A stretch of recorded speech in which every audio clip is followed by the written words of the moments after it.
ترى الكشف عالي والكشف معاه جدتي.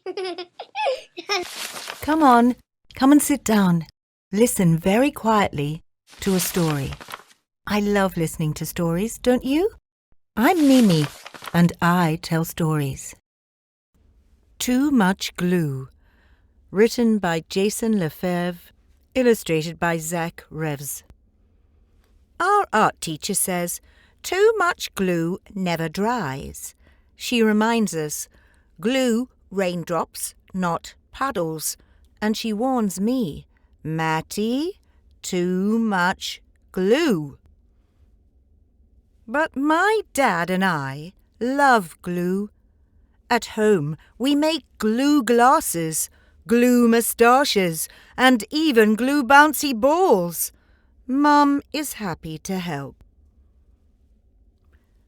So, during art class, I find the fullest bottles of glue. I tip them over and squeeze. Ploop. Glue squishes from the orange tips and slops all over. Sequins and googly eyes float around in a gluey lake. Then it's time for the most important decoration. Geronimo! I belly flop onto the table and roll around, letting the glue and everything else cover me. Time to go on the drying rack, I announce, but when I try to pull myself off the table, I boing right back down. Too much glue, Matty, too much glue, my teacher squawks. This is bad. There's only half an hour until the end of school, and all I can do is lift my head, wave my hands, and wiggle my feet. The rest of me is a blooky-stooky mess. Can somebody help me? I call. While my teacher breathes into a paper bag, Noah shouts, "Let's lasso him!" Izzy, Noah and Owen get to work. The glue is too strong, and now I'm a clingy, stringy, blooky, stooky mess. Don't worry, Matty. We know what to do, shout Luke and Grace from across the room. Is that a tow truck?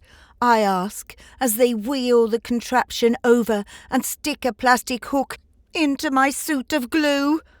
My friends pull one way and the glue pulls the other. Creak, click, creak, click, until kaboom! The tow truck explodes and plastic bricks rain all over. Now I'm a clicky, bricky, clingy, stringy, blooky, stooky mess. The school nurse bursts in, checks my temperature. 98.6. Sorry, no fever. I can't send you home early. She dabs and pats me like I'm spilled juice. But the more she blots, the more the glue spreads. Soon I'm a malted mummy, clicky, bricky, clingy, stringy, blooky, stooky mess. Then the principal comes in. He takes one look at me, sticks a note on my belly, and leaves. Seeing my teacher huffing and puffing like a train gives me a great idea. I whisper it to Haley and Owen. The final bell rings and everyone freezes, except Owen and Haley. It's the biggest one we can make, they shout, furiously flapping a huge paper fan at me. Then, just as I'm thinking I'll be a note on my tummy, melted mummy, clicky, bricky, clingy, stringy, blooky, stooky glue boy for the rest of my life, my plan works. Something my teacher said could never happen, happens. The glue dries. But I'm still stuck, and now I hear footsteps. The door starts to open. My father and some other carpool parents walk in. Dad comes closer and inspects me. Then he peels me off the table.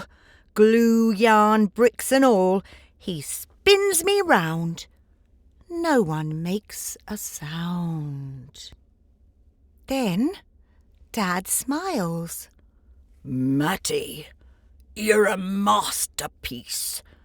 He holds me up for everyone to admire. My friends all cheer. The car ride home is interesting. Mum is speechless when Dad brings me in the house, but he knows just what to do.